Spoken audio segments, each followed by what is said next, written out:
I call Gary Yohe. You are here, right, Gary, on the table, and I'm Bob Mendelsohn.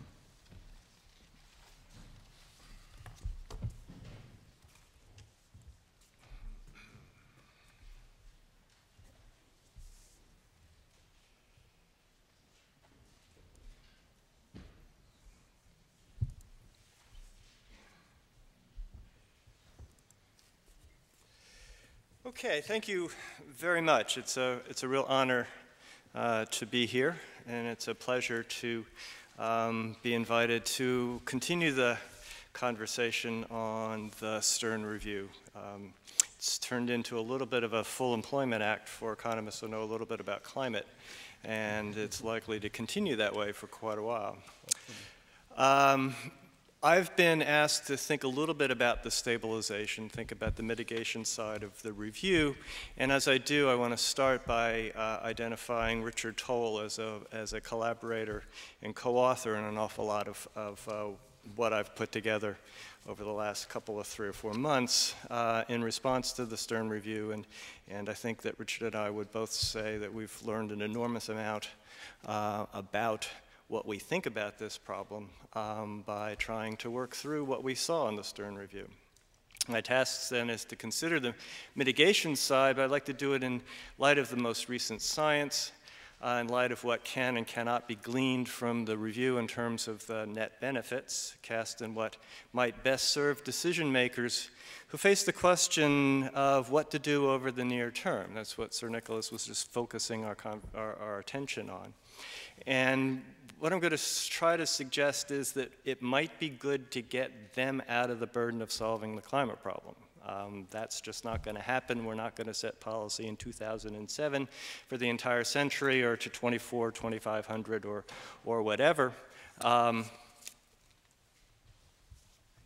What we need to do is acknowledge the problem, design something in the near term that minimizes expected adjustment costs as the science evolves, and work in creating a structure within which that science can be taken on board without political manipulation. To reiterate some of the important points that I'm sure you've heard if you've been here all day and you're starting to get a headache from thinking about it, the recent literature suggests that climate change is changing more rapidly than we thought 5 years ago. Rachel Warren did a wonderful supporting document to emphasize that. And what they conclude in the science that they used is entirely consistent with Fourth Assessment Report, Working Group 1 document that was agreed to 2 weeks ago in Paris. It continues to notice that impacts are likely to become more severe, they're likely to have already been observed and attributed to human activity, and the impacts are likely to be felt sooner than thought, say, 5 years ago. I think, though, one of the most important conclusions and representations of the science is in blue there. It's Yale, after all, that no temperature target can be guaranteed by any practicable concentration limit. What you can do is think about the range of uncertainty that a particular concentration stabilization target could generate. You can think about the risks it could diminish, but you cannot assume and work off of a one-to-one association between temperature and concentration. That makes the problem a risk management problem and something that can help us frame the discussion of stabilization. Now, some are going to argue with the numbers on the mitigation side as well as just as they did on the benefit side. I think that focusing on the numbers runs the risk of missing the major points, and to me there are two if the question is what should we be doing in terms of mitigation, particularly in the near term. One of them, I think, is to inform the debate on what to do in the near term in a way that's consistent with a long-term evolution of the science and a long-term acknowledgement of a considerable problem. And the second thing that hearings like this and discussions amongst academics can produce is some idea of where our efforts to sort through the uncertainties and the controversies can produce the greatest benefits. Economists being economists, we will argue with ourselves a lot. The point is, where can we spend most of our time in the arguments to be most productive? And a good friend of mine, Lester Lave from Carnegie Mellon, has a factor of 2 rule for climate change. And the factor of 2 rule is that if it doesn't make a difference of a factor of 2, it's inside the noise, so you probably should move on and look for something else to worry about. I want to spend just a minute or two on the risk-based per capita consumption metric for damages that the Stern Review uses. I think this is a key insight, a key application of sound fundamental economic theory. It's provocative and it's innovative. From what I understand, you compute per capita consumption runs using Chris Hope's page model, compute the discounted utility for each one of those at 0.1%, discounting, compute expected discounted utility across the full set of runs given the probability weights from the page model, compute a certainty equivalent, that is a level of consumption which, if it grew at 1.3% per year, would generate a level of utility equal to the expected utility across all of that complication and all of that future. And the damages are the difference between doing that with and without climate change. And so you get results and you get statements like it is equivalent to a reduction of 5.3% of per capita GDP now and forever. Doesn't mean that tomorrow we're going to wake up and we've lost 5.3% of our per capita consumption. It means it's equivalent to that. So it's as if, although these are just made up lines, they have no basis in anything in reality, but they do show some range of disagreement. The certainty equivalent sort of says, where would I start at a 1.3% increase to generate a level of utility equal to the discounted expected utility across all of those futures? So it's taking an enormous amount of complication and putting it down into one number. Some will argue that the mitigation costs are underestimated. The costs, of course, depend on design, how flexible they are, how persistent, how predictable, what you do with the revenue. I'm a little concerned that if the damage estimates are so much higher than have been put forward earlier, why 550 parts per million is still the target that you might want to talk about. It was justified earlier with smaller damages is something to think about. But more fundamentally, and the reason that I went through that description of the certainty equivalence is that it's difficult to compare the metrics of the mitigation costs in the Stern Review with the damage metrics. The mitigation metric is percent of GDP. The damage metric is percentage of per capita consumption reduced. So I've never been able to really see in the review comparison of those numbers, so Richard and I did our own. We set up a very, very simple little climate model with a couple of 3 regions and some assumptions about climate sensitivity and rates of growth and vulnerability and so on and so forth. And we calibrated it so that unregulated, we would get to about 1,000 parts per million as the maximum, and we would lose a per capita consumption equivalent of 5.3%. And then we sort of held the concentrations to particular stabilization targets, and 550 parts per million is identified there. It shows a reduction in this damage from 5.3% down to 2.2%. It satisfies Lester's rule. It's greater than a factor of 2, and so it's making a difference. To get to 400 parts per million, you could get damages below 1%, but it's important to notice that these aren't net damages. These are net savings. These are gross savings, so there's no cost of mitigation subtracted from then. It's just a reflection of what the value would be of those particular stabilizations. So are there anything else in there that sort of would satisfy Lester's rule? Well, we've heard a lot of discussion about the discount rate. In our little experiment, if we lower the discount rate actually from 0.1% to 0.01%, the damages go from 5.3% to 5.4%. So we've cut this, so 0.1%, pretty close to zero, and pushing further in that direction doesn't do much. If you increase it up to about 1.5%, you get a factor of 2 reduction in the damages. That's something that to be expected. One thing we also played with is the notion of what if vulnerability weren't static as a percentage of GDP for a particular benchmark, but in fact grew over time, so that poor countries, as they got richer and became in per capita terms to approximate the current developed world, that their vulnerability wouldn't stay where it was assumed to be, but would in fact, as a percentage of damages that they would see relative to their GDP, shrink to something that looks like the developed world. And doing that, letting the economies grow as they will in the model, but simply shrinking the vulnerabilities to some degree, allowed for a factor of 2 reduction, 50% or so reduction in the damages.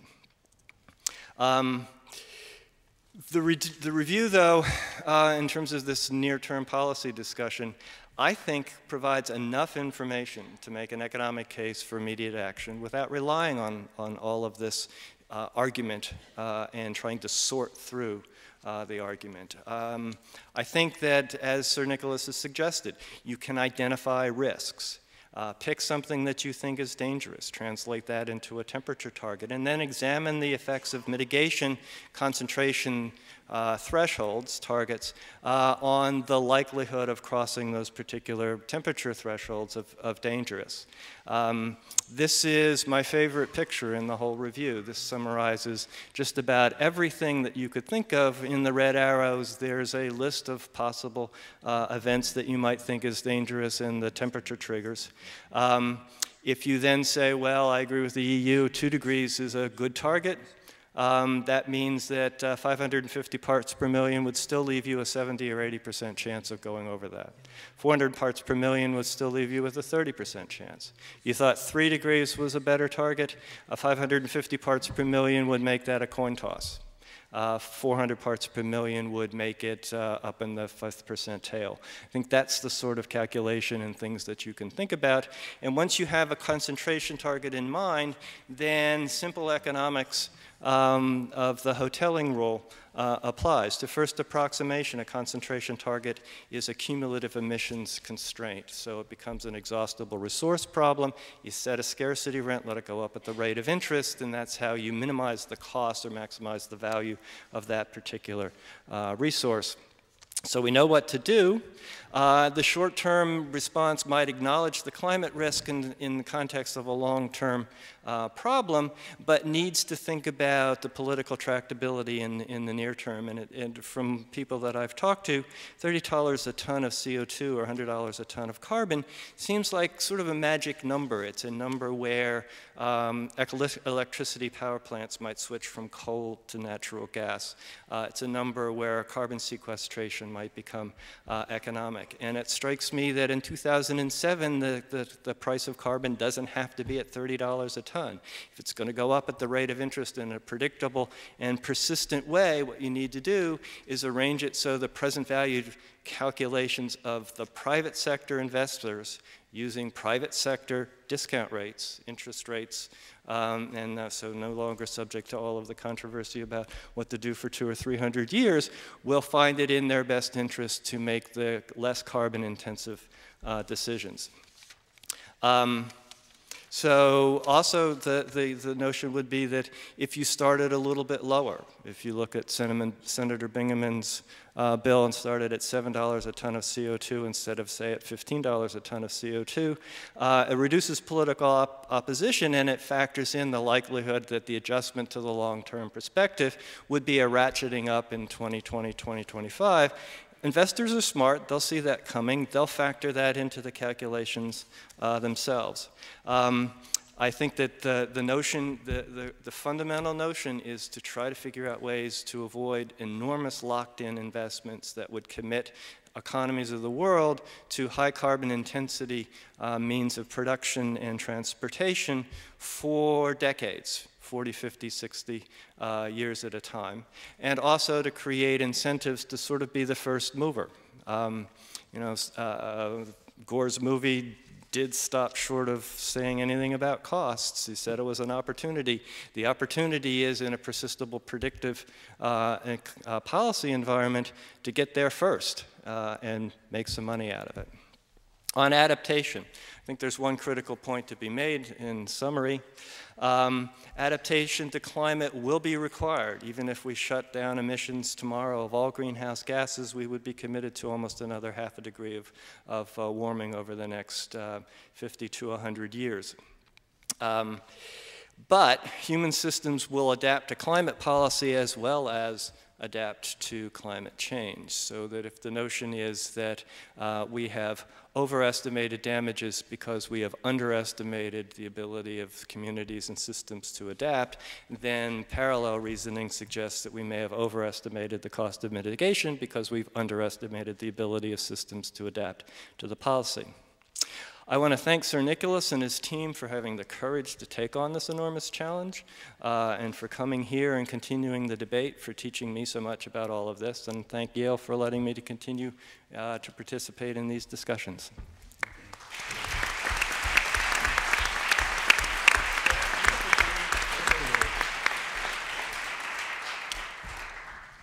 What is it called? Mendelsohn. There you go. Very original. There you go. Logical.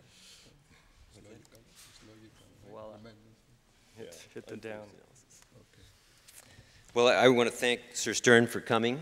I recognize that this whole report process was under tremendous political constraints, and he was given a thankless task to try to come up with this and to come up with it very quickly. And I guess in some sense, what's going on here is he's finally getting that peer review after the fact, which is, unfortunately, perhaps an unpleasant experience, because there's very little you can do about it after the fact. And it's also unpleasant to have it happen in public, so you can all watch what it looks like. My personal feeling is that the report makes a lot of things in the right direction, but it's not finished. And I kind of was hoping that there could be a Stern report too that would tidy up some things. So when you listened this morning, I guess it was very impressive to talk this morning. I was awestruck. I sort of felt like I was visiting the Wizard of Oz and getting a very awe-inspiring conversation that I sort of whimpered away from. But unfortunately, my job today is to be Toto. So the question is it in fact the Wizard of Oz, or is it nothing much there? So one of the things that I guess I want to point out is that an economic analysis of climate change is trying to basically minimize the cost and damages associated with trying to control it. That's the whole point of an economic analysis. Unfortunately, the Stern report does not actually do that. What the Stern report is actually doing is it's looking at the damage of doing nothing at all against the cost of abatement of doing a 550 parts per million stabilization target. And it's saying, well, gee, that proves that the 550 parts per million stabilization target is great because it's better than doing nothing at all. But frankly, if we were talking about a different topic, if we were talking about education policy, and I say, I've got a great education policy, and look, it's better than closing all the schools, you wouldn't be terribly convinced. If I said, wow, I've got a great healthcare policy. This is my favorite healthcare policy. And my proof that it's the best one is it's better than having no doctors, no prescriptions, no healthcare at all. It turns out it's not a convincing argument to compare having one policy against having no policy at all. What you must do is compare having one policy against having other policies, which are also perfectly plausible alternatives. And that's something that the Stern report doesn't do. It doesn't do it for the 450 parts per million that my dean would prefer to have, and it doesn't do it for the 650 or the 750 parts per million that actually is more the norm for the literature on the economic analysis of climate change. So this is before you get all involved in the details of this. This is actually just a report that's not doing what it ought to be doing if it was to be an economic analysis. So what are some of the things that it ought to be doing? Well, it ought to be making consistent assumptions between costs and damages. It looked to me like there was a team of people that studied the costs, another team that studied the damages. They didn't always talk to each other. they didn't make the similar assumptions about little details like discount rates, GDP growth, population growth, energy growth. So this is just a little detail. It's one of the beauties of having a model is you do use the same assumptions when you're looking at the cost and the damages. And it's something that's difficult to manage when you've got a big project like this and you don't have something to keep yourself being consistent.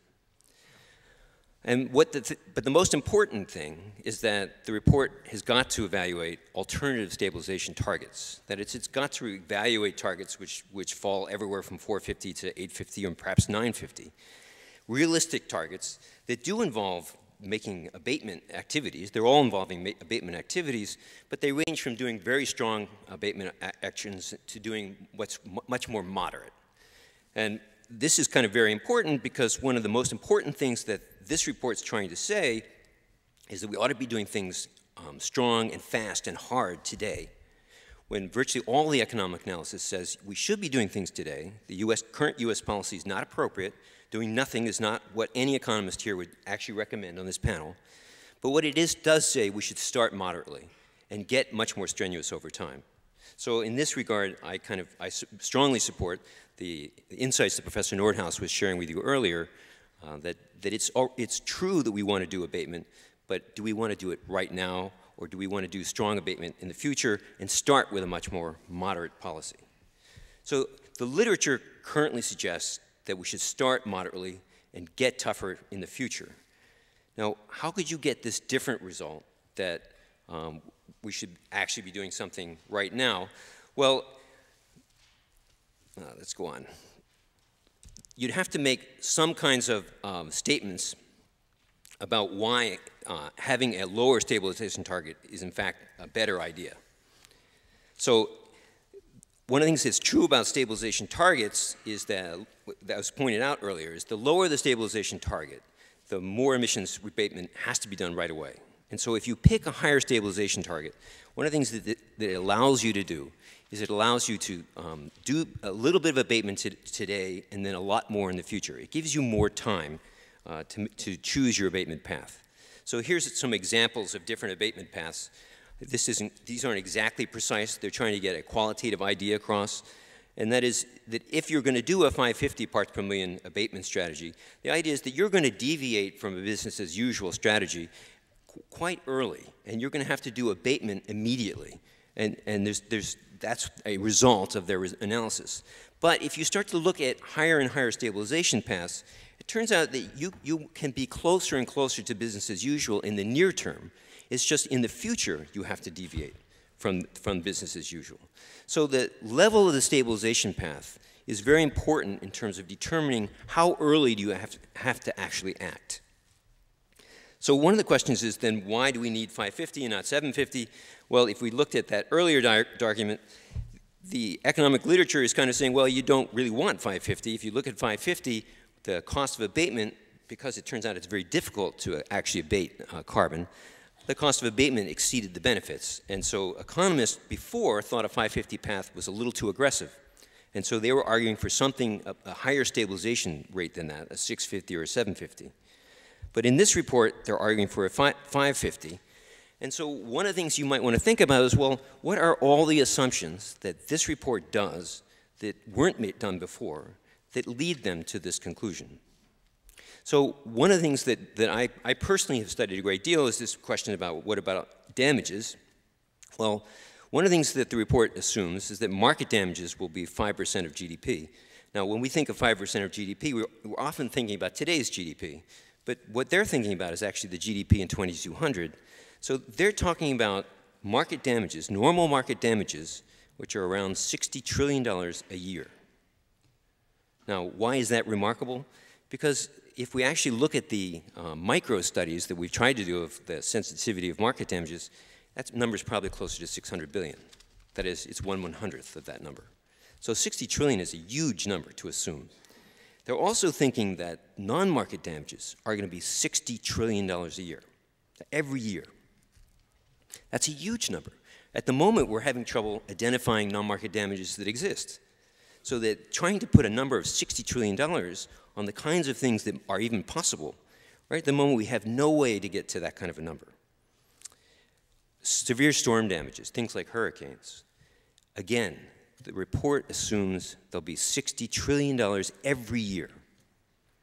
Now, the report's a little cavalier about throwing out these big numbers, because when you say it in terms of 5% of GDP, that sounds like, well, that doesn't sound too much. But when you argue about these things in terms of the absolute dollar amount of them, these are enormous effects. And as far as we can tell to date, we just cannot do this. There's just no scenarios where we can arrive at damage estimates who are anywhere close to this much money. What else does it assume? Well, one of the things you've also heard about a great deal is it assumes these very low discount rates. And one of the things that Professor Klein mentioned, or Dr. Klein mentioned, is that it's not just that the discount rates are low, it's also assuming that the interest rates are low. That is, one of the things he mentioned is you could spend $50 today and you'd have $1 million to spend if you just invested that at the market interest rate. Well, that intuition is one of the reasons why delaying abatement makes sense. Why pushing abatement off makes sense is because we can invest abatement dollars in the market interest rate and earn that much more in the future. No matter what we think the discount rate should be, it turns out that we can invest in savings that we're going to eventually spend on abatement and get the market interest rate. So it turns out that's all going to push us away from doing dramatic things today and wanting to do more dramatic things into the future. Another thing that this report assumes is that there's going to be a dramatic change in technical change that's going to occur in the whole field of trying to reduce the carbon emissions. They're going to assume that the costs of abatement fall 3% every year. And that's a very dramatic rate of technical change. If we look at one of our more successful fields of technical change, things like agriculture, that only grows at 2% a year. So this is going to have to grow at a much faster rate. And that's an assumption that's implicit in this argument this is going to be cheap. Because if it turns out that's not the case, this is going to be much more expensive. Another thing that the report assumes is that there's going to be no effect on the value of the existing fossil fuels.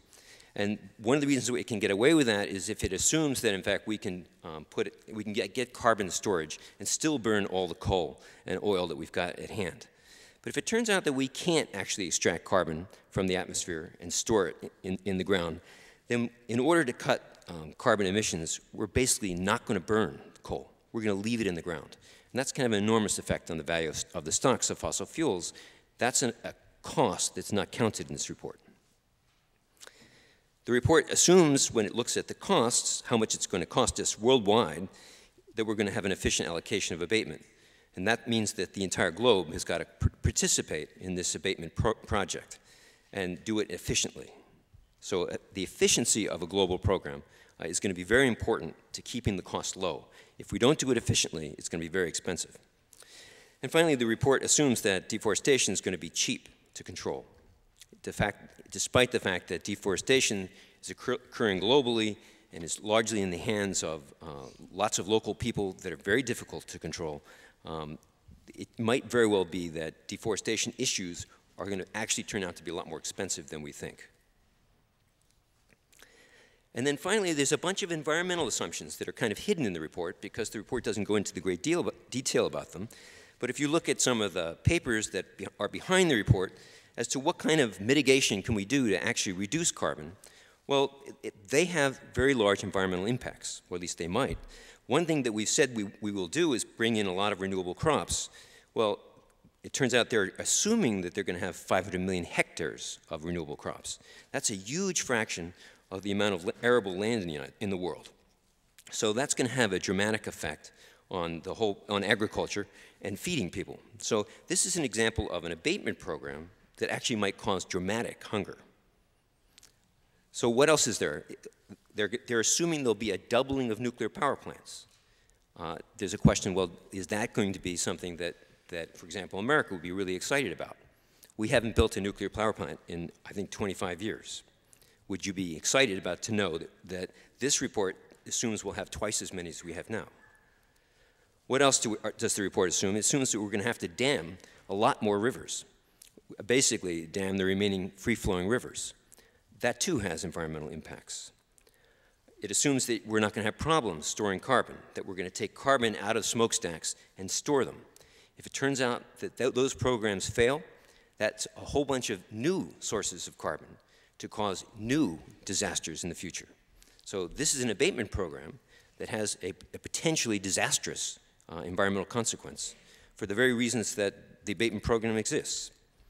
And then finally, it says, well, let's just locate 2 million windmills. Obviously, we've seen a windmill here and a windmill there. I've been delighted to see there's windmills all through Europe. But 2 million windmills is a lot of windmills. And one of the things that you might have recognized is just trying to locate one windmill farm along the coast in this region caused enormous furor. Well, one windmill farm is going to be nothing compared to the number of windmill farms we're going to need to provide the kind of energy that we currently get from fossil fuels. So one of the things that you have to recognize is that fossil fuels are bad, and I totally agree with that aspect, and they're bad in more than just the fact that they release carbon. But one of the things you also have to recognize is that some of the alternatives that we're considering to replace the fossil fuels also have serious problems. So in conclusion, I was hoping that I could encourage the Stern report to finish. That is, to go back and look at 650, look at 750 parts per million, actually do a careful analysis of why 550 is better than 650, given their assumptions, come back, justify why they think this 5% of GDP is just a good idea as a reasonable estimate of what kind of damages we actually are going to get, and then do a better job of explaining the difference between moderate abatement and dramatic near-term abatement, because that's really where the policy issue is. The idea that we're not going to do any abatement, I think, is going to be an issue that's going to disappear in a couple of years when we have a change in presidency. There will be abatement, but the question is whether we need dramatic, near-term, strong abatement with very high costs, or whether we should start with moderate abatement. That's the place where the debate needs to go. Thank you. Thanks to both to Gary and Rob for the comments. A lot of what Gary said was, I think, looking at what we've done, expressing it in a somewhat different way, but in the same kind of spirit that we offered. So let me just pick up on a couple of points there. Again, I think Gary, like Rob, ignored the basic sensitivity analysis that we applied in the review. I mean, if you don't like eta equals 1 and delta equals 0.1, increase eta 1.5 or so, you get the kinds of rates of return that you think you see as social rates of return in the market. And you cut off you cut off the weight of the benefit at the far end that you don't like with eta equals 1, and you still get the basic conclusions that we got in terms of the damages saved being substantially greater than the 1% it costs to save them. So I'm a little bit puzzled with the sort of fixation on that that formulation when you can change it a little bit and you still get the basic result of the comparisons of the costs and the damages, with the one being much smaller than the other.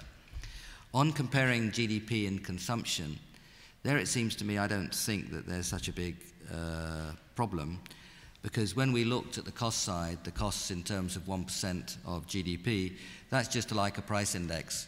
It's like a one-off 1% increase in a price index, and that's a price index that would apply to consumption and to GDP. If you're looking at long-run steady states, then there's no difference in percentage changes between the two things. So I don't have any problem there in applying percentage changes either one to the other if you're looking at long-run and roughly balanced growth eventually. So there doesn't seem to me to be a problem there. The now and forever language wasn't particularly felicitous, and in reflection we might have used some other language. But the point is that it's a balanced growth equivalent. You know, you're looking at something which is growing at a constant rate, and you're shoving it up or you're shoving it down, and that's what that means. And I find that actually having a more or less intuitive calibration for something as complicated as an expected utility integral is actually helpful, and you're going to need something like that if you're going to if you're going to compare it with a percentage of costs. So I think the balanced growth equivalent was quite a useful tool for comparing percentage damages saved and percentage costs. Moving now to Rob. Unfinished business it certainly is. There would never be any pretense at having the last word. How could there be? And that's not where we tried to be. One or two people have mentioned the political constraints, which I find leaves me a bit uncomfortable in the sense that I and the team didn't know what the conclusions would be before we started. Neither did Gordon Brown when he asked me to do it. Certainly I found out what I was going to think along the way.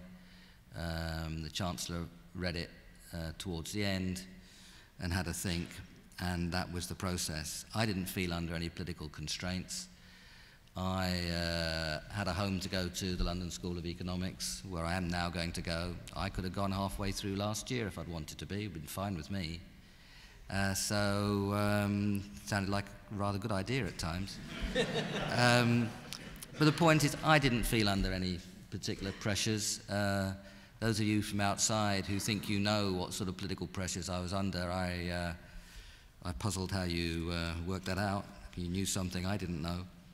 So, you know, whilst you're operating in a political environment, I made the point about peer review, and there's a limit to how much you can sort of share around because of the way the argument starts to take place in the newspapers rather than the academic profession. That's a constraint, but it's not a constraint on what you actually say at the end. So I didn't feel that political constraint. I certainly felt a time constraint. That was very painful. And I would like to have taken the analysis forward. Now, what about comparing schools with no schools and that sort of thing? I honestly don't think that that's what we did. And the trouble of writing 700 pages is people don't always read it all. And and that's our fault, I apologize for that, but we do in chapter 13 have a fairly detailed discussion of the way in which these kinds of calculations of damages have to be put together. And the argument that we were making was a strategic argument using the model, which was similar to the strategic argument I started off with, that when we're talking about stabilization levels, we should be thinking of something at or below 550 parts per million. We ran that in terms of risk, and we ran that in terms of the model. So it's not saying 550 or nothing, it's saying here are very good arguments for coming below 550. Where below 550, we don't know. We heard the discussion this morning that 550 is outrageously high. That's one point of view. We need to have that discussion. 450 is probably very, very hard to do, so somewhere between 450 and 550. So we used both the intuitive risk reduction approach and the modeling approach to say we should be below 550. And we left open where below 550, and as we heard this morning, that is a really important discussion to have. If you really think we should wait and see and invest our money in nice high rate of return projects, I mean, I give the same answer that I gave really a few minutes ago to Bill. I mean, you're taking yourself into difficult territory. In my view, you'd be running up against a price of environment relative to other goods, which is going up very quickly. And that rate of return in terms of what it buys for environment reduction would not be high enough to offset the rising price in environmental goods. So you've got to be very careful to treat this as specifically the many good model it is, and not ramp it down to one good model or reduce it to one good model just by assuming effectively constant prices. On the cheapness of mitigation, that is an area where it does seem to me we have to look much more closely. I'd simply remark that the International Energy Agency, a month or so after we published our report, crawled all over the technological options in actually rather greater detail than we were able to do, and came out with numbers which are similar or below the numbers that we came up with. And that was reassuring in terms of our estimates. Rob said several times the report assumes this, the report assumes that about these different technologies. What we did is gave an example of the kinds of portfolios that might yield these kinds of cost reduction. That was one method we used. The second method we used to estimate costs was one which Essentially, Terry Barker did it for us. He surveyed all the various cost estimates in the literature, and he came up with something around 1%. And there are a lot of estimates out there. So we did it two ways. We did it with sort of bare hands, looking at technological possibilities. Dennis Anderson led us on that, professor of energy policy, Imperial College, and it is true that you have to think through what the alternatives might be, but we gave examples of what the alternatives might be. We emphasized very strongly that the portfolio should turn out to be whatever the portfolio turns out to be on a good, on a strong price of carbon and on strong investments in R&D. I would be very happy to see pilots and much greater research on deforestation. I suspect that the costs of deforestation will look quite small in some parts of the world and quite high in other parts of the world, and it's a research issue to try to identify where it may be low, where it might be high. I think it might be quite low in Africa and Latin America, quite high in some parts of Asia, but that's something that further research should have a look at. I suspect that there's a lot out there for some time that's quite cheap, and price might go up as time goes by. Finally, on the consistency of the costs and the damage assumptions, we've poured all over that one, and we did put a paper up on the web on Monday. I know 700 pages of report already, and then putting more papers up on the web isn't terribly friendly, but we did try to look in detail at that suggestion that there was some kind of inconsistency between those two things. Not surprisingly, we found that there wasn't, but if you'd like to have a look at that, you can see how we tried to deal with it. Obviously, it's much too detailed in the minutes that I've got here. And finally, on dramatic again, Rob used dramatic and Bill used dramatic. It all depends dramatic in what space. I think it gets more dramatic the later you leave it. If you start now and spread your action out over time, it's less drama than if you wait and get yourself in a difficult situation from which it's very difficult to extricate. And I think to wait and see and potter on up to 650 would actually be a very difficult situation to be, and it's then that action would start to get dramatic. It's much less dramatic if you start now and do it in a measured way with a target like 550 in mind.